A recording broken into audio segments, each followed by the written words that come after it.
First, the organization framework operates in practice. It's a different ball game what you have on paper. We also want to identify structural and institutional bottlenecks affecting effectiveness and accountability at that level. We intend to examine relationships between the political, administrative, and traditional governance actors at that local level. Also, we want to evaluate the functionality of the sub-district structures like the unit committees, the area and town councils, etc., as well as the citizens' engagement mechanism, whether these mechanisms are also working well at that level. And finally, we want to generate evidence-based insight that will inform local government reforms as we think about the next steps. We intended that these survey findings will go a long way to influence that decision. On the expected impact, we are looking forward to having informed ongoing national debate on decentralization reforms, and we also want to use these findings to contribute evidence to the constitutional and legislative review processes on decentralization. We are also looking forward to seeing these findings supporting implementation of the national decentralization policy and then guide the institutional strengthening effort within the MDAs, and finally support the use of the research scope and then the methodology. In terms of the research scope, we know we have 261 or so district assemblies, but we focused on, initially we wanted to focus on, I think, 25, but we had a challenge with one of the districts, so we ended up with 24 MMDAs. Out of the 24, 4 are metropolitans, 9 are municipals, and 11 are districts. And we have to pick these numbers because we look at the total number of districts, municipals, and metropolitan in the entire 261, and then we did some kind of proportional distribution. The MMDAs were also sampled in a way to ensure some level of diversity in terms of their characteristics. So we were looking at the geographical location. So as you can see from the first bullet, these MMDAs, 24 MMDAs, were spread across 12 regions out of the 16. So that is the geographical diversities. Then we also look at the administrative classification. As I said, we look at the level of urbanization. Some of the districts are not where we cannot say they are urbanized. Some are basically rural in nature, but we also have the urban side.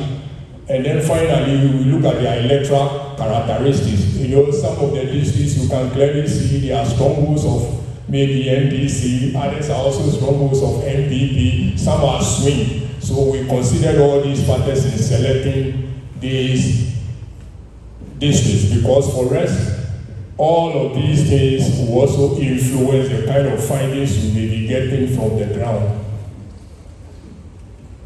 In order to have some kind of increased credibility and comprehensiveness in our report, we try to adopt 3 qualitative data collection approaches: ethnographic study, key informant interviews, and focus group discussions. So let me assure you, today's presentation, you are not going to see the usual percentages. 20% of these people said that. You are not going to see it. This is basically a qualitative study. And so we adopted these 3 approaches. And actually, in order to also ensure that when we are doing that kind of comparison, we will be able to get a good comparison to do, we make sure that the issues that the KII is focused on, that is the key informant interviews focused on, are the same issues that we addressed with the ethnographic study as well as the focus group discussion.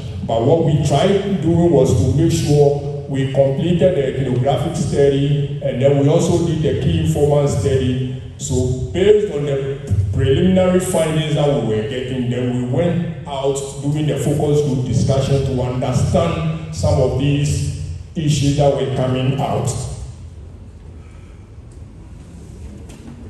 So the ethnographic study, what we did was, We train field research assistants, and I can see Prof.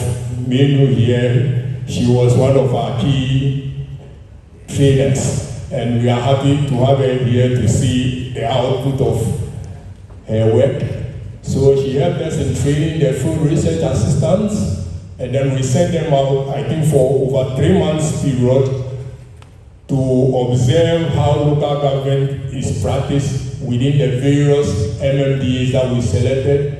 So some of them sat in assembly meetings, not necessarily as members, but rather observing how they organize the meetings, the processes, the discussions, and the engagement that went on. Some also were basically shadowing officials within the assemblies, how they go about their official responsibilities, and then they also engage in interacting with members of the community within the districts to understand some of their challenges as well. And so this approach allowed FRAs to capture informal norms, power dynamics, and day-to-day governance practices that is not possible for you to see or know through the formal interviews. If you engage in formal interviews, some of these things you may not see. If you don't shadow the official who is engaged in his official assignment to understand whether he is following procedures or he is diverging from procedures, if you go talking to that official, he will tell you we do follow the procedures. Meanwhile, in practice, he is not doing it. So this helps to understand and to be able to capture some of the things that cannot be captured easily with just interview serving.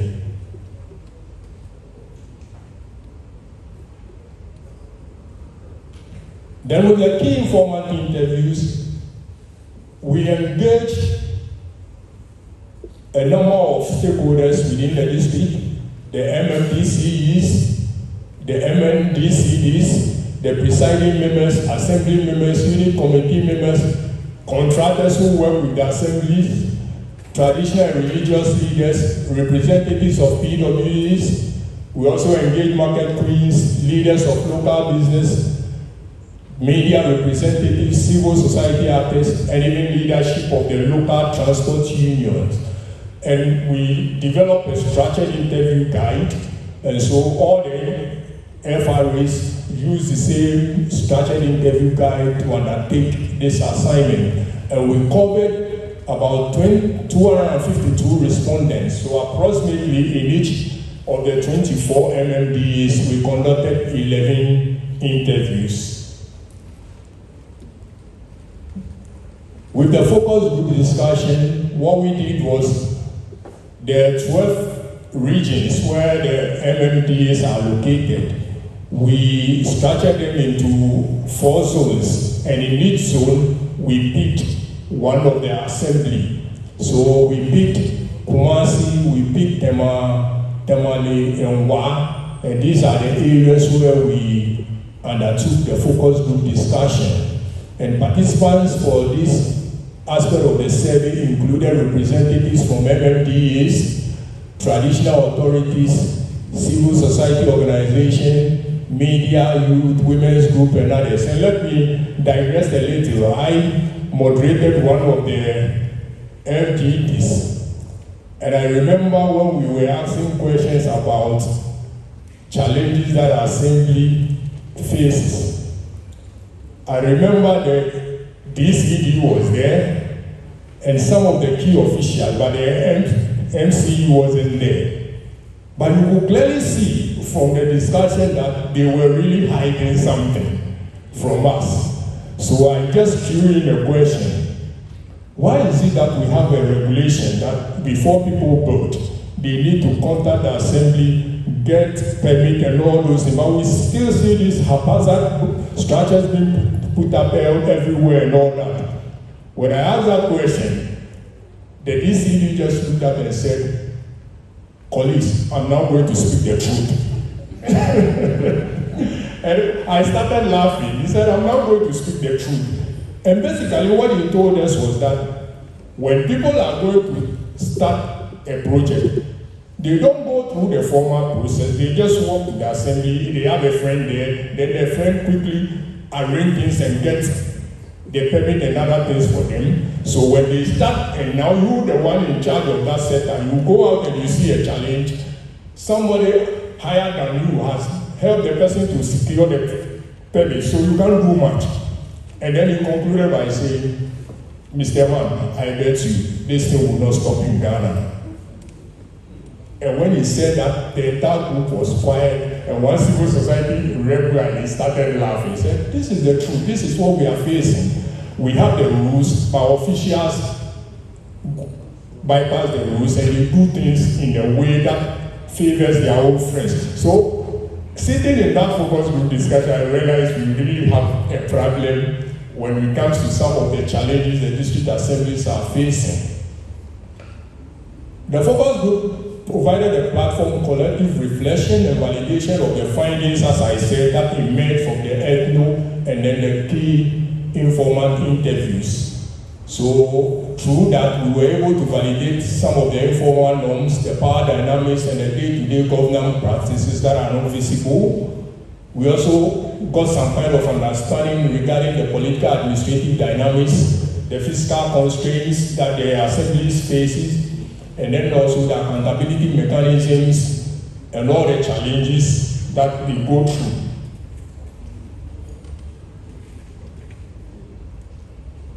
So this brings me to the end of my session, and I will have to leave the stage for the next person to now come and walk us through the actual findings of the study. Thank you.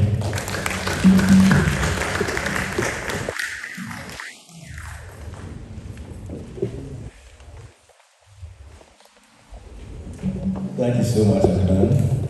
I think about 85% of my work is done, so I'm left with just 15%, and I'll be fast. So my task is to present the actual findings that the survey unraveled, combining the three approaches that we used. What we try to do is to try to put side by side what the expected standards of performance per the system of structure we are measuring seeks to do, and the actual findings that we had from the field. So I'll start with the operations of the MMDAs according to the model standing orders. And when you pick the standing orders, what is expected is that it should guide local governance performance. And the standing order is taken as the rule book that governs the internal proceedings, debates at the floor of the House, and how the Assembly conducts its business. The General Assembly meetings are required to be held at least 3 times annually. Executive committees and subcommittees are mandated to function also regularly, and presiding members are expected to chair each of the Assembly meetings. Assembly members are expected to consult constituents before meetings and provide feedback afterwards. The Public Relations and Complaints Committee is established to receive and address citizens' complaints and grievances. So these are the standard we are expected to see operate at the assemblies. And the right side is what we found, whether they are consistent with the expectations. So the first finding is that General Assembly meetings are held, are convened, but the deliberations are often procedural rather than substance. So yes, they will try and have the Assembly meetings, but according to some of the focus group discussion outcomes, they will come, especially when they are discussing important documents like budgets. They will put it at the last minutes and they will put it before you. So time will be going and you have to close. So yes, we've had a meeting, but we could not discuss the important issues we wanted to discuss. 2, presiding member vacancies and delayed sitting allowances affect meeting regularity. So in some districts, you understand the voting as soon as the president appoints MMDCs, some of the positions delay. People are not able to agree on the voting for the presiding member. In all those periods, there will be no meeting because the presiding member is expected to be voted, confirmed, and called for the first meeting. And in addition to that, in districts that they don't have enough funds because of the funding, some of the meetings are not held because they cannot pay sitting allowances. Subcommittee meetings are irregular, largely and to funding constraints, the same thing. in most of them, they expected the subcommittee meetings to be held ahead of general meetings, but because of lack of logistics, they are not able to hold the meetings.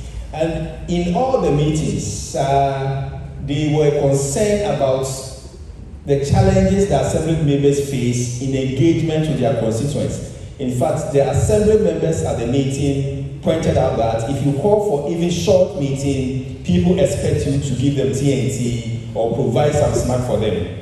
They don't have those resources, so to avoid and dodge those things, they don't even organize the meetings at all. Same way, the Public Relations and Complaints Committee exists in all the districts. It's been established. But one, they are under-resourced, they are underutilized or inactive. And most importantly, about 40 to 50% of the citizens are not aware of the existence of the PRC or its mandate and how they can access the PRC. On the measuring of the relationship between MMDA, Office of the Head of Local Government Service, and the MMDC, these are the expected standards. The Office of the Head of the Local Government Service oversees recruitment, postings, promotions, and discipline of local government staff.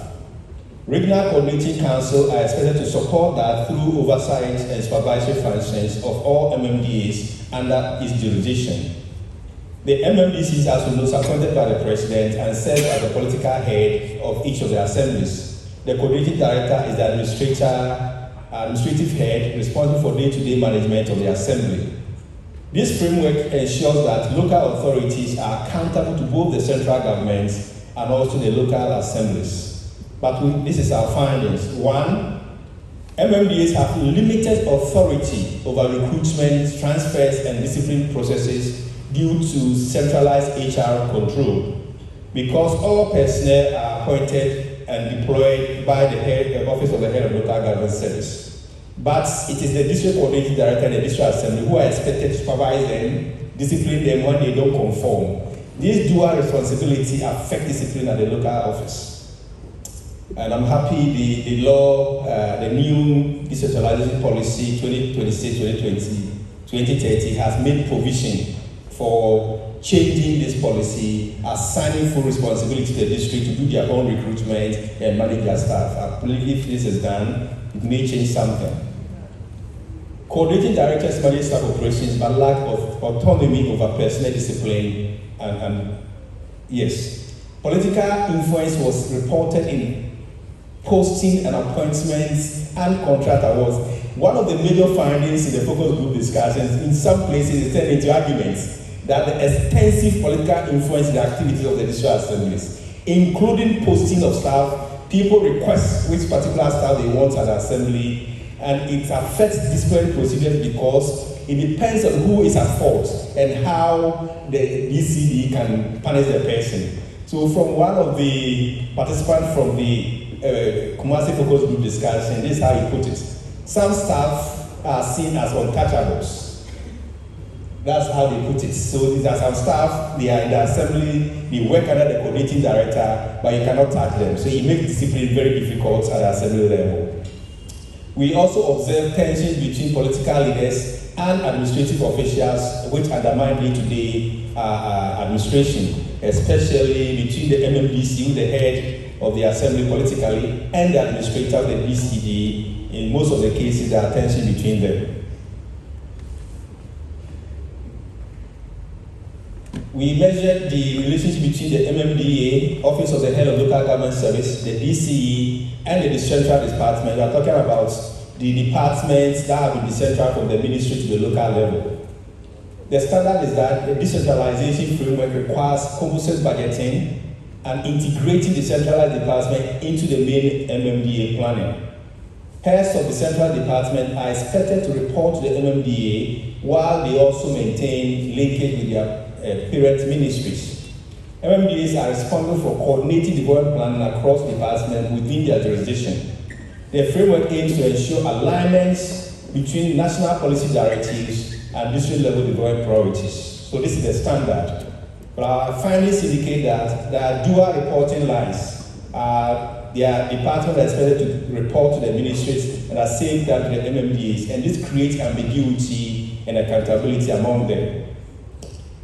In fact, a participant at the Kumasi Focus Group discussion said that departments often prioritize orders from central ministries over district level planning priorities. So when they receive their orders from their ministries, they treat that more important to whatever structures are there at the district level. MMDAs lack the regulatory teeth, as one of them put it, to sanction the central departments that fail to adhere to assembly discussions. It's also said by one participant at the Kumasi Focus Group discussion. In fact, he was an assembly member. Coordination across departments is inconsistent and often personally dependent rather than system. So even if the central department will respond to requests from the MMDA, it depends on who is the head of affairs. The willingness of the head of that department to report, rather than following the systems and structures established to deliver that report. We measured the relationship between traditional authorities, MMDAs, the DC, and the substructures. The substructures, we are talking about the town, area councils, and unit committees. So the standard is that the Ghana decentralization framework recognizes the role of traditional authorities within the broader governance system. In fact, traditional leaders often play significant roles in land use, community mobilization, and local dispute resolution. Engagement between MMDAs and traditional authorities is expected in development planning and project implementation processes.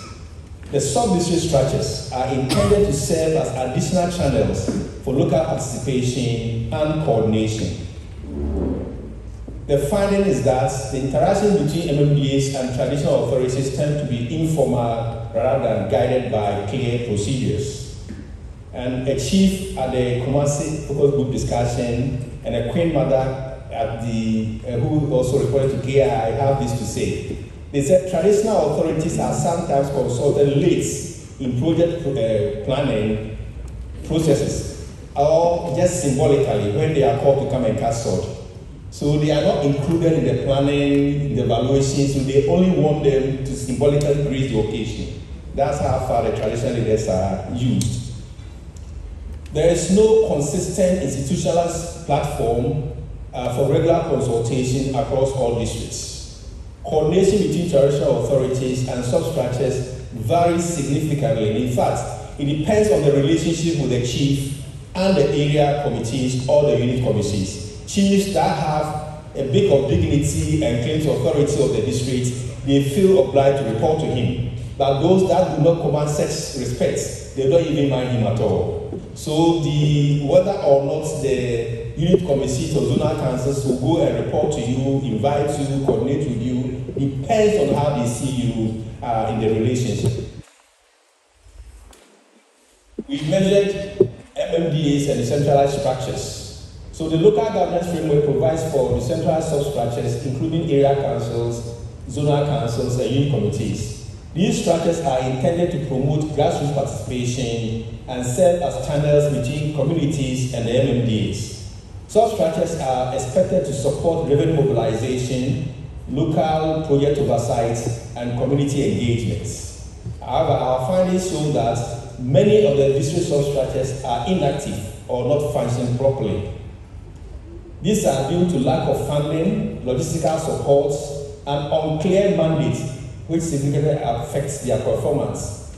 And this was a common feedback across all 4 focus group discussions that we had. Members of the substructures serve without remuneration and operational resources.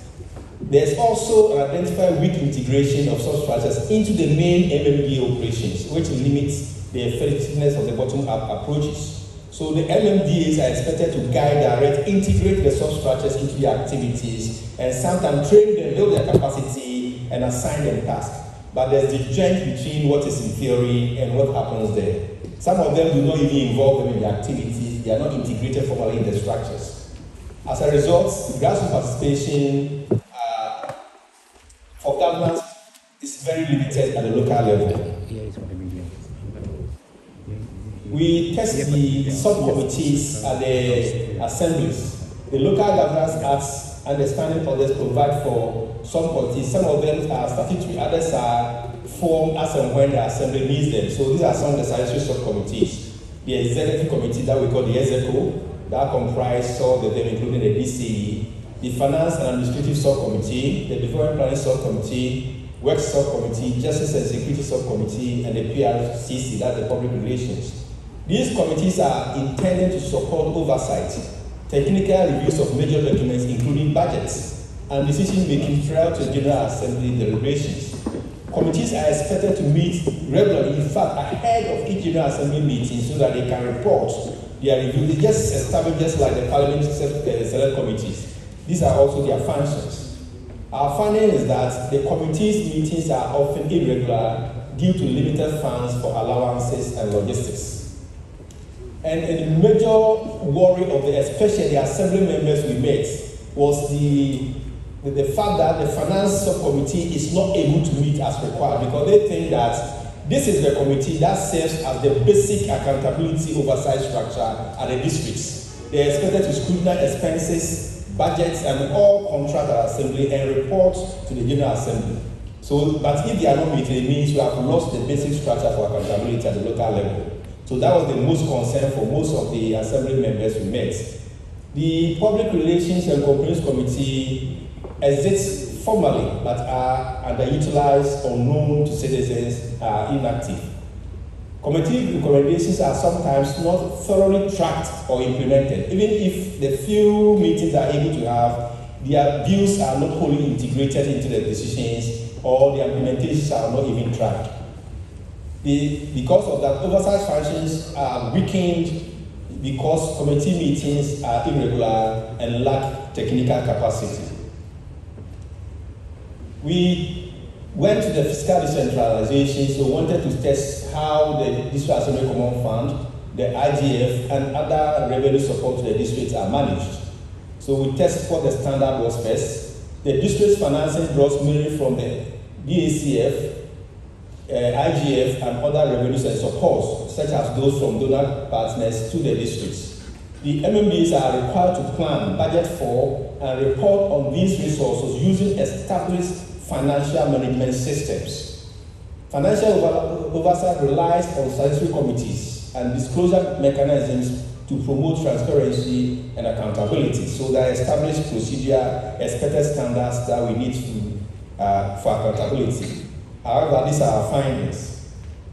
There are noticeable delays and unpredictable DCF releases, which constrain planning and timely project implementation.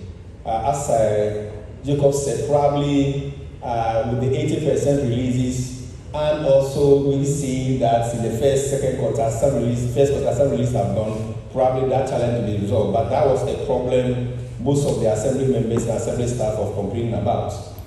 The IGF mobilization remains weak in many districts, limiting fiscal autonomy. In most of the districts, the IGF consists of just 1% of the total revenue of the district assemblies, in most of the districts. Public disclosure of financial information, example statements and project costs, is inconsistent, undermining transparency. This is findings across all the ethnographic studies. In fact, as Daniel said, for ethnography, we deployed them for 3 months. They were expected to visit the district assembly to capture photos of the display of the information there, visit project site to see whether project signposts are erected, and also shadow the operations. In all the 24 districts, those who were able to bring us photos from the signposts will mention the projects like 4-minute classroom block, so the technical advisor, but there will be no provision for the funding. How much is being utilized for that project is not there. When they go to the assembly notice board, almost 80% have not displayed any information of their finances on the notice board.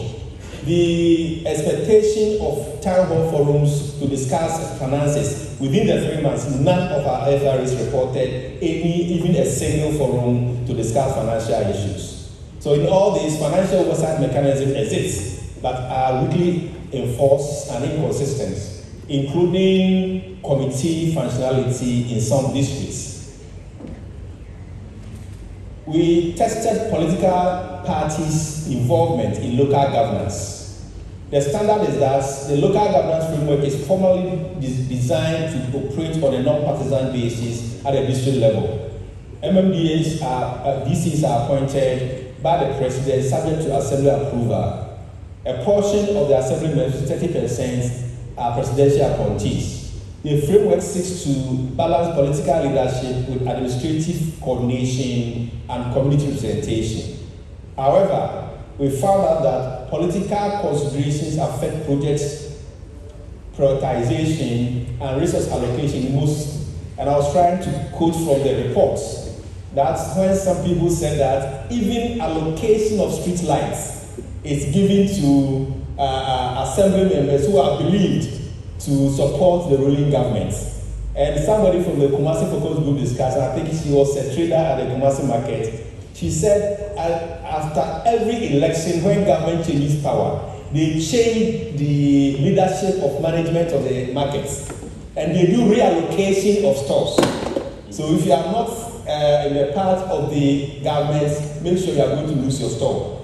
Or they will bring somebody, place him in front of your store so that the person also be operating there.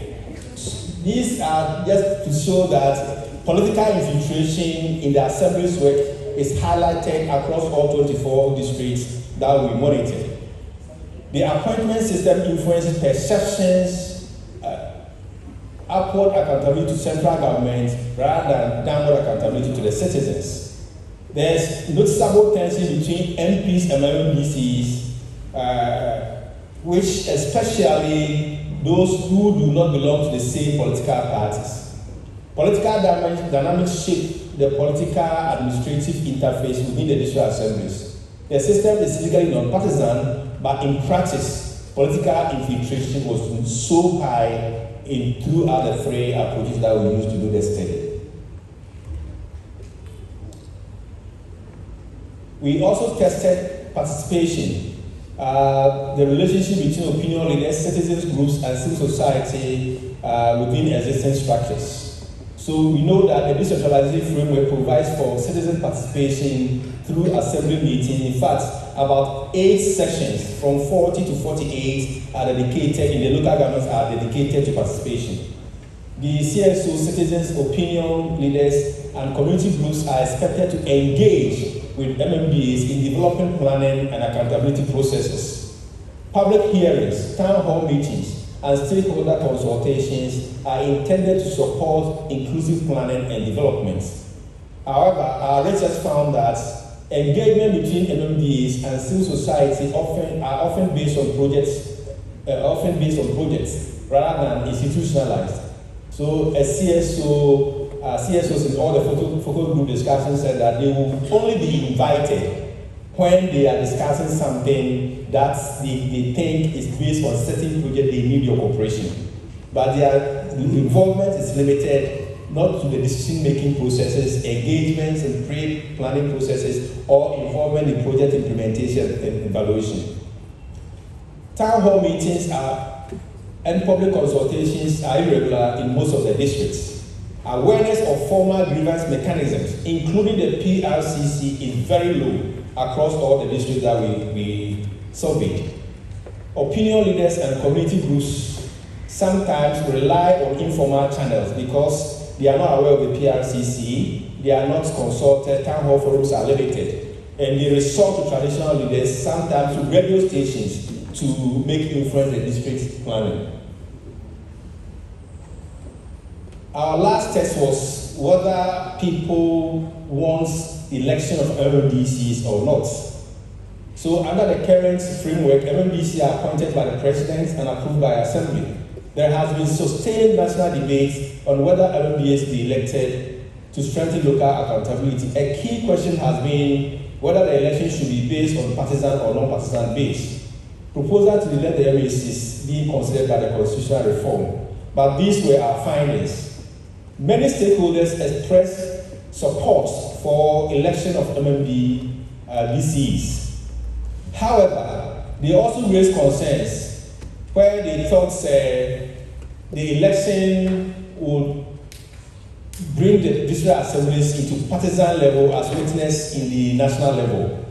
Another concern was the possible monetization at the local elections as seen at the national level. So these were the two main concerns that we raised across the district.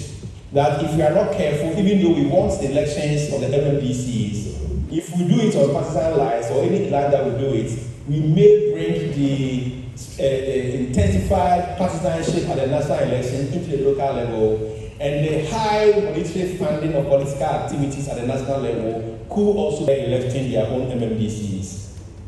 Stakeholders emphasize that electing MMDCs alone will not resolve the broader structural problems such as physical constraints and weak enforcement of policies.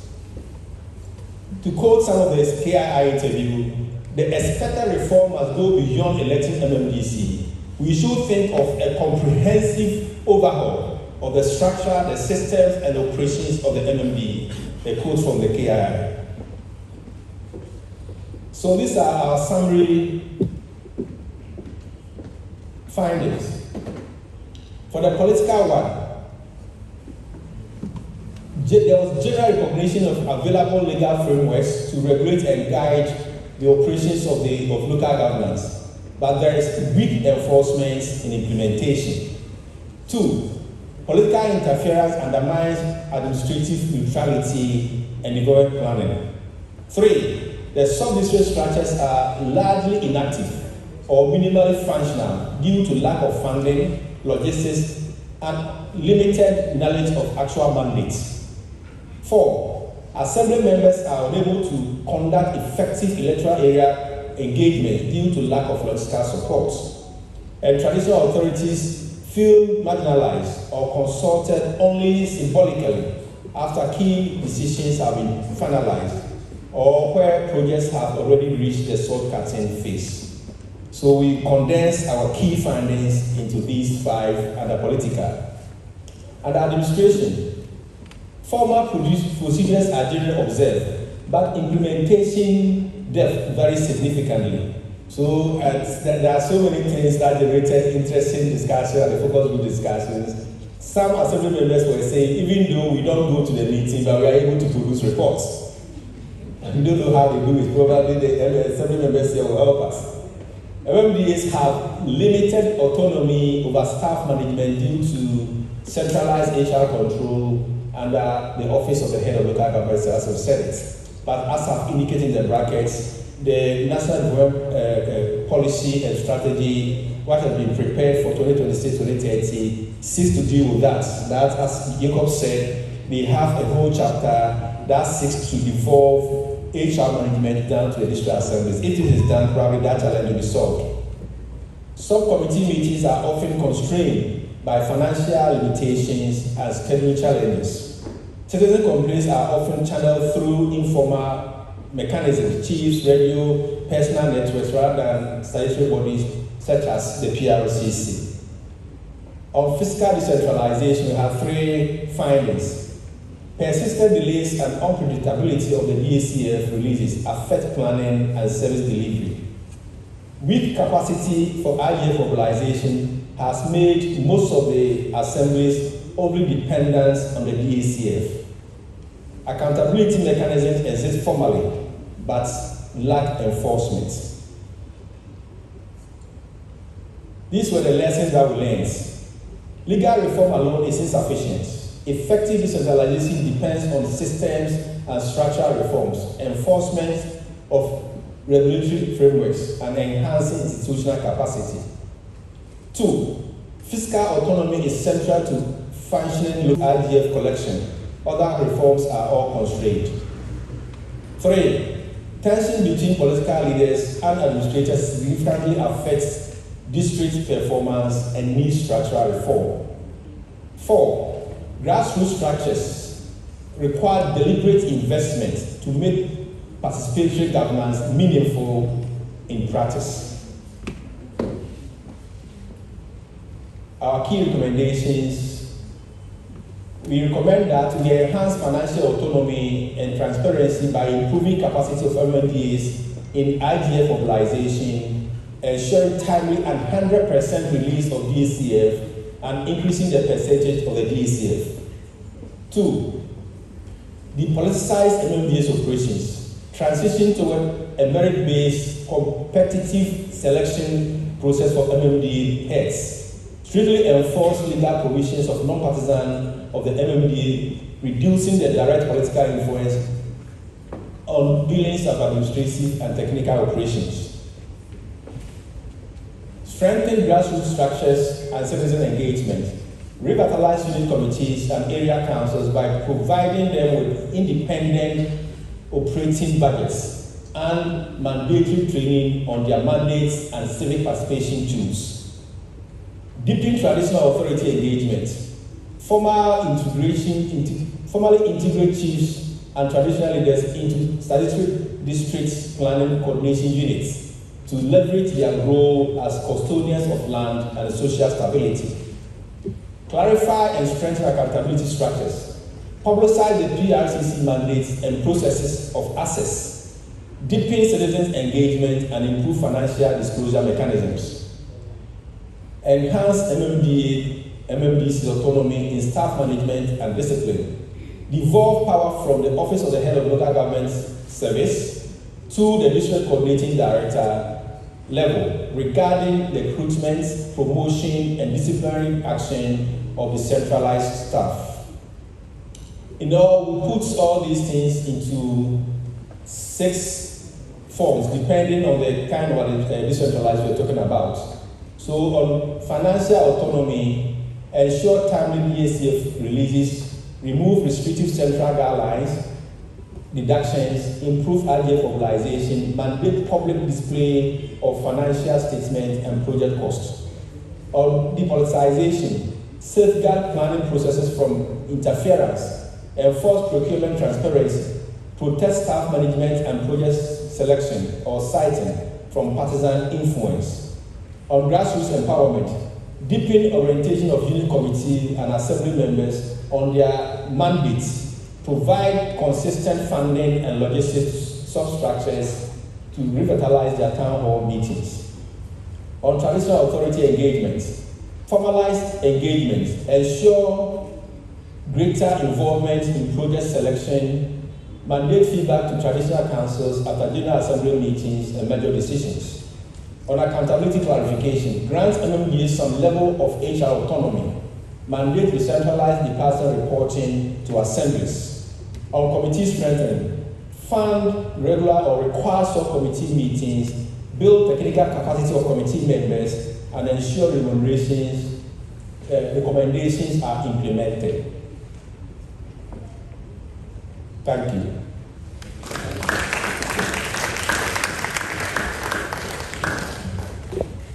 Thank you very much. All right, so you've had almost an hour. If you haven't been to a lecture for a while, I'm sure this will serve as one. But we are here for a very specific purpose, as I said at the beginning. We want to validate some of the findings that we have presented to you. I said we have many stakeholders here who are very familiar operating at the district level. So we want to open, when I call you, you introduce yourself, and then you can ask your question. We should try to be succinct so that we can have many more, but we'll take a number of rounds. The researchers should be on standby to respond to the issues. I see a lady at the back. Yes, Mr. Passa is also here. Okay.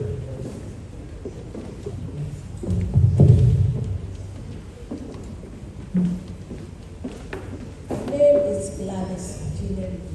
I work with the Center for Local Governance. I have a question. Before then, let me comment CDD, the wonderful work they've done. In fact, most of the issues I saw on the screen are true.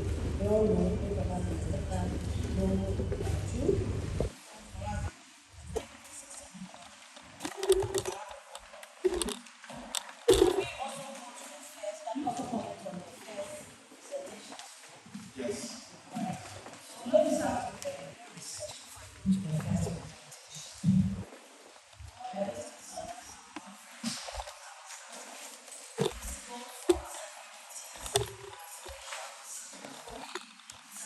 discuss critical issues that are the last week. So the issue of our SAPA is where I'm a little bit confused.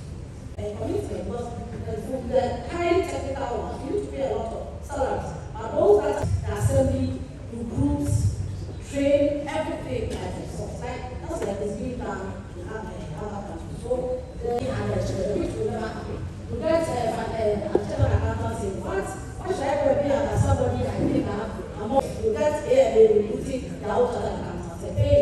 You don't expect government to do them what you said in your parameter that Ghanaians want election and MPCs to be elected. Are you saying that your research, the findings, the recommendations of the Constitutional Review Committee does not? Then on the Constitutional Review Committee's recommendation, I'll be calling your boss after you. We have institutions. Local government service doing that. So what will the ministry be doing? When you have the work, they have said the independent demolition committee. What will be the work of the local government service? What will be the work of the ministry? What will be the I hardly understand.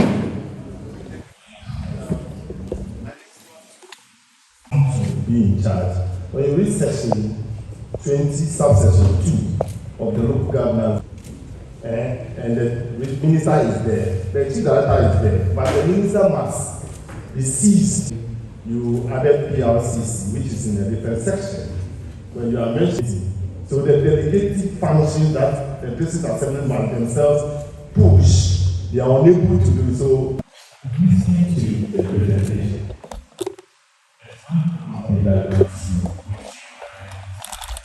Data attention is given to the idea. To the researching agenda, what are we doing to improve? I think the argument you are making is that consistent with previous research, citizens want to know whether you've done some assessment of best practices across the continent. Because we do know that other And consistent, even among political party actors, they were talking about them as still know. So I think the caution is that these issues that we are looking at national level can still. One of the issues that has been raised, and I think was raised, earlier on even the person is competent enough to engage on that. So I'll just invite our researchers. I think they will have autonomy to recruit. But also remember that the issue around autonomy to recruit is also linked to the accountability issue. Thank you, Honorable. I didn't know you were around. Coincidentally, I was very valuable. So first, to address the recruitment, yes, when we're talking about so have that mentality of respect to the system. That's why I said in one of the meetings, an assembly member said,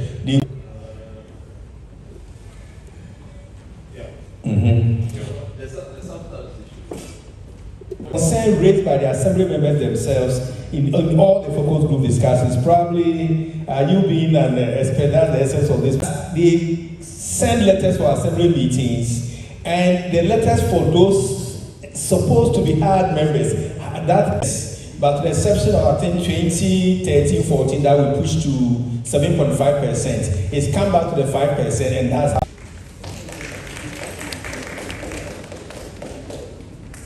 So we are happy to take any if the. We have a community organization called Community Focus, and I heard that. So these people don't live in the districts, and sometimes you go there to raise some of the concerns which they possibly have noted. They don't live there. So I asked them, they said, oh, they are agreeing to local government to possibly locate the some valid. One of the points you made, you said it's valid. And I'm saying it because of the finding, one of the findings made that MMDAs, your method stated that 4 of the metros were part of the study. So I want to find out whether the study was the man initially raised. In the first presentation also, we mentioned that re-execution governability. And in many development and On the project side. On the project side, what I'm trying to say is we normally allude to technical readiness. Yes. As for the second one, I think it's clear in terms of reform and whether we have the capacity to reform. Please, my name is Gov'T from Gender Center for Employment Development Agency. The political parties have already infiltrated the local governments. Now,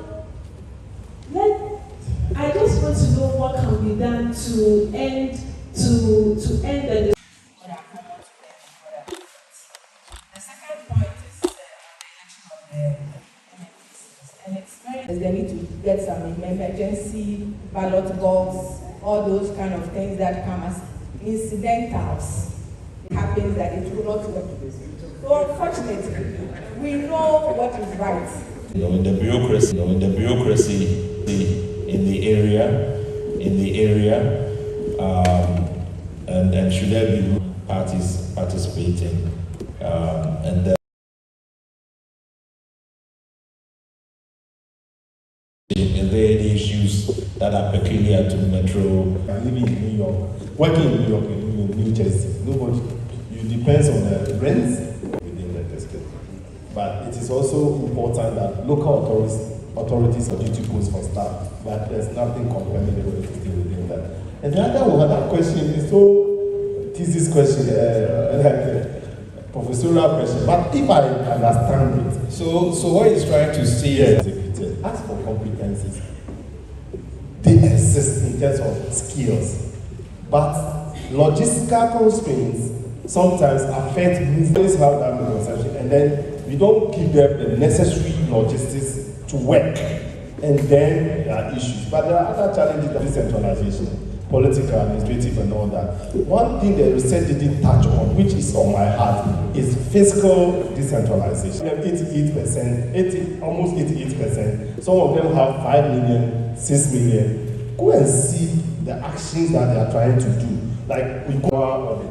But the Social Risk Ministry of Local Government is started. We are doing regional accountabilities. right. So I'll start from the bottom. Analysis of the gender data. Yes, we have the data as we say as CD is shooting up to 39. But there are some districts, as it says, some districts generate as low as 1% in relation to how do we deal with the partisan nature and the influence at the local level to reduce the partisanship. So it's a discussion that we all need. That's what is validation. So any after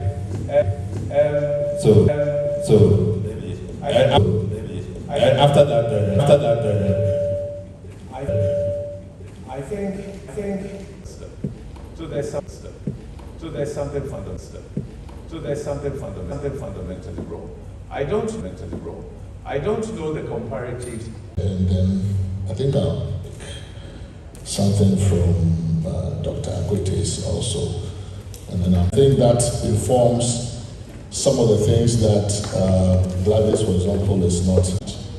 That essentially, whether or not we would have a centralization of a district, the upgrading of a district, fragmentation of districts, all 10, we kept making districts, we just passing them, whether or not it's a viable district. And, the politicians, the political class we discovered, were more interested in the concentration bit. It was not there. The money was being held up in Accra. It's not going. All development is local. It became also clear that basic service delivery problems, right? Some of the things issues, because they were interfering in everything. So we said, look, what is the solution to this, right? And it became clear in our consultations and the discussion, deliberation. We listened to a lot of different people, and we said, well, there are doing the technical work to propose creation of districts, to propose meeting things, and increasing their number without increasing the quality of delivery of anything. From the local government service, from ministry, from all of these ones, but create this body, it would then tell us right, come to a certain recommendation about what really is the fit for purpose. No viable markets. Our 24-hour economic market. Right? Election. We're not saying that meets certain criteria. Viability, including economic viability, tax capacity. Your ability using that money to properly tax all of these buildings selling for $90,000. They didn't put them on the billboards. $90,000, come to them, buy it, and then you are sitting there, you have no money. Right? They are being advertised in your IGF, 2 billion cities, and you are proud. And the government, we should pay tax to government to come and give you money to pay your tax. We wean them off on the recurrent expenditure, not capital expenditure, but recurrent expenditure, your personnel cost and all the things you run the office with. You should be able to raise your IGF to pay for those ones, including your tax collection. Even the district should still appoint. We are at nowhere in the report are we saying that we should keep appointing. Running a district is not just popularity. Local popularity is not what we are looking for. We are looking for people those who offer themselves for election would first have met certain criteria beyond hail. Look, where I come from in Takwa, if you do this election, only Galamsey people will get elected. Then we had these debates over like a number of meetings, and we were on the same page as well as Gladys. About elected MBCs on a party basis. And then it became clear in the end, of course, it didn't work. Then at the same, roughly around that time, CDD went on, this is 2019, we went around the regions doing certain focus group discussions on what to do, given the outcome of the election, the referendum being called off. And I remember that in Kofrodia, where I was, leading this focus group discussion, the conversation came centered on this observation. The parties are already there. We know they are involved in election of assemblymen and women, and by all means, once we got to MMDC, they will be there even in greater force, because that is where power is, that's where budgets are, that's where contracts are, so of course they'll be involved. And we said, but why don't you want them? And they all said, look, we know they are here, but at least because they are not overtly involved, because they are not permitted, it changes the dynamics in our elections at the local level. Because we know they are MPP and NDC are here, but we like it this way. It makes for peace locally, it makes for a different dynamic when we have the elections. It's not, this community is not as polarized as MPP and NDC openly canvassing and campaigning and all of that.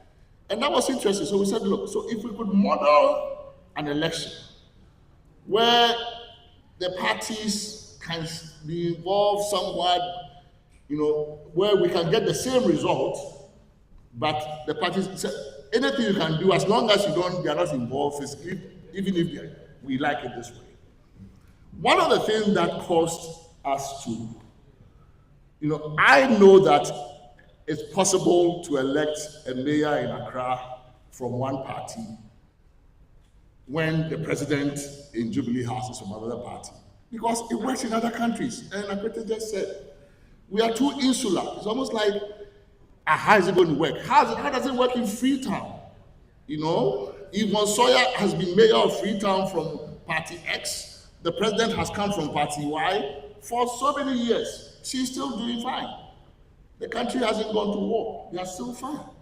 It's possible. It happens in Nairobi, happens in Dakar, happens in other places. Here we will say, hey, but how is it going to work here?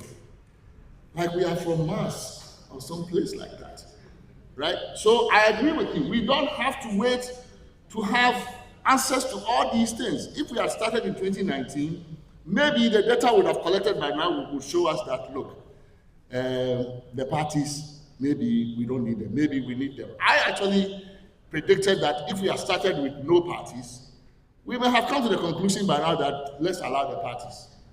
Or we would have gone the other opposite direction, but at least start with something. Don't wait to know everything. Some things are not knowable. Right? You can't know everything. Right? That kind of omniscience doesn't exist for us as human beings. We will never know everything. But start with something and then learn from the experience and improve. So we came to the conclusion that look, we're going to have 3 elections if this is accepted. Presidential elections, parliamentary elections, and district elections for MMDC. In our thinking, it's okay if it's non-partisan. It is okay if 1 out of 3 elections we have in Ghana, we exclude the parties. The parties are still there with presidential and parliamentary elections. We want 1 election that will focus on local issues. Local elections only. In our view, if you have parties, it's not that it will bring conflict or any other. That's one issue, but it tends to nationalize the issues. If we want to deal with identity issues, if you bring in the parties, even election of chief justice will become an issue in that election. We want identity people to focus on identity sanitation issues, identity development issues. In our view, if that 1 election is dedicated to identity and it's no party, it will focus on the development of identity. So we want 1 out of 3 elections to just focus the minds of the local people on their local development priorities, on how well the markets are functioning.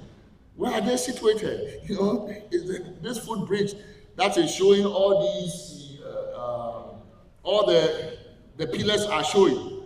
It's a dead trap. Who is responsible for it? Why has that not been fixed? Why is this not? Those are the issues we think local elections should be concerned about. Not about the things that Parliament and the President also focus on, the same things. So there's an additional reason why we think no parties is just fine. If after 2 election cycles, we want parties, this is a non-entrenched clause. We can think about them, we can fix them somewhat. Right? So there are a number of things there. Once we started talking about election of, for example, mayors, it became clear, if you elect them and let's say they die, what do you do? Is there a by-election? And then somebody said, well, what if you have a deputy? Do we have a deputy mayor? They will say, yeah, a deputy mayor may be a good idea, right? And if we are going to have a deputy mayor, and then some of the gender issues came up, if we're going to elect MMDCs, they may be all male, given the record we have in Parliament. How are we addressing the gender issue? You say, okay, if we have a deputy mayor and a mayor, they can't be of the same sex, so that at least we will have a balance somewhere on the ticket. So these are some of the things that we thought about. And then the issue about the bureaucracy. If you have a mayor, what's the cabinet? I remember me meeting Yvonne Sawyer in Dakar one day, and I said, Yvonne, do you have a cabinet? Or do they just elect you as mayor of Freetown? So, well, I get to pick 1 or 2 people to work with, but I work with the local local government staff.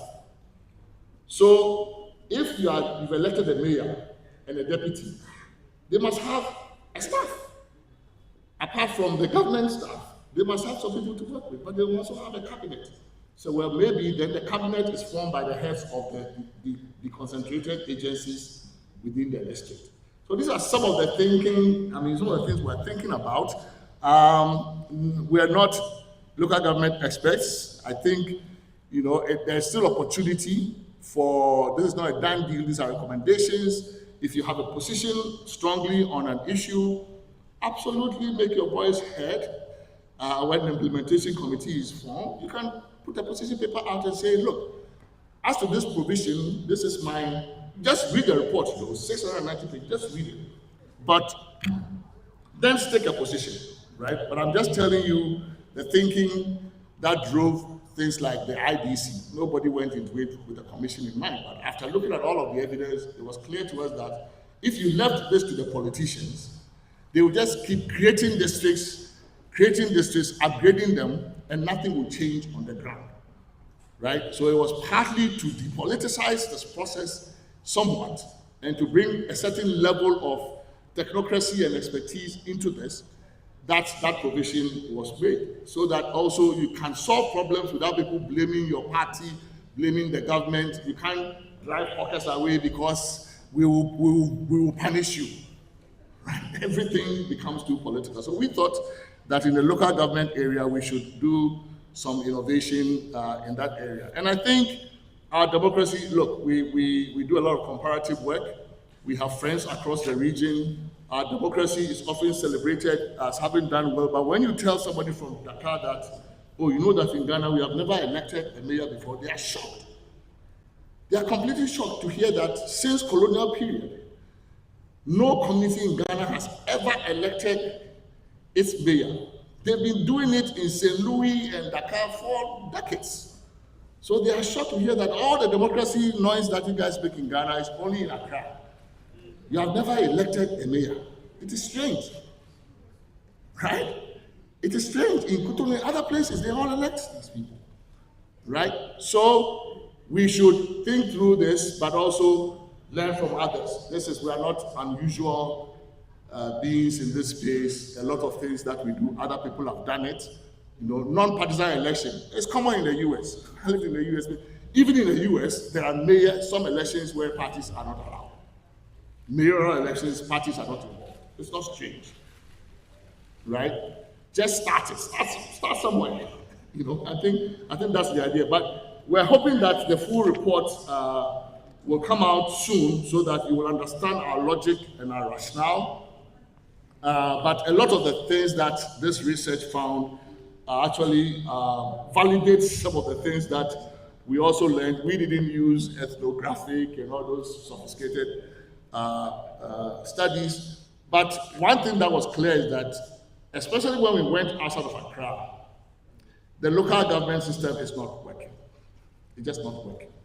And I was quite happy to see that people didn't even know about this public and complaints, whatever.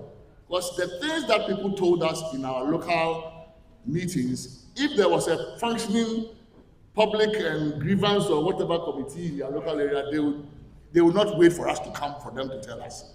A lot of the issues were very local issues that a district assembly should be able to deal with. But they waited for an ad hoc committee that is not going to come another 20 years to come to them before they told us those things, which means that the representation is not working. It's not working. And maybe the only other thing that is new is our proposal about integrating chiefs into local government. Look, we were colonized by the British using our own homegrown resources, including chiefs and queen mothers. They came and realized that look, these people, they have their own system. It's cheaper. Let's keep our Oxford and Cambridge white boys in London. We can run these places with these people's own resources. And that's what they used. We have not done much to transform that, but the chiefs still have land. They still have economic power. If you're not going to take the land away from them, say John Mensah Saba, then you have to find a way to integrate them into how you govern yourselves. It's simple. And we don't have a solution. So what we have said is that if this devolution commission works, it must sit down with the National House of Chiefs, all of the relevant players, and figure out modalities for integrating them at the sub-district level where chiefs exist. At the district level, we want to include them in the assembly in a certain proportion in the assembly. But the real issue here is the sub-district level, where governance at the local level takes place. Some places in Ghana look ungoverned at the local level, but there's a chief. What do we do with them? What do we do with them? Right? They have a lot of legitimacy. The people go to them, they solve problems. What do we do with them? But when we met the National House of Chiefs, we also cautioned that please, if we are going to bring chiefs into this picture, then problems with chieftaincy disputes, we have to deal with them, because otherwise they'll get compounded. So we are very much aware of the pros and cons of these proposals, but much of what we have proposed in this area is actually suggested. We said, okay, have more conversation. We couldn't have enough conversation on this thing. This is what our thinking is, but please have more conversation and come up with how it can be done well. That's it. Thank you.